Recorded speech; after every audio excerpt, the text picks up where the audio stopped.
बाब 33। जाहिलियत के ज़माने में बनी हुई मुशरिकों की कब्रों को उखाड़कर उनकी जगह मस्जिदें बनाई जा सकती हैं। 271।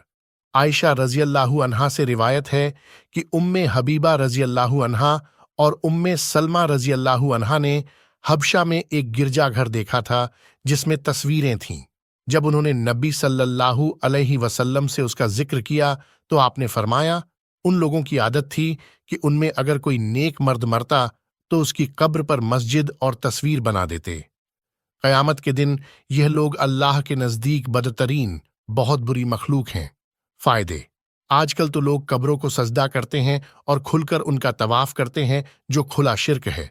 इस हदीस से मालूम हुआ कि बुजुर्गों की कब्रों पर मस्जिद बनाना यहूदियों और ईसाइयों की आदत है।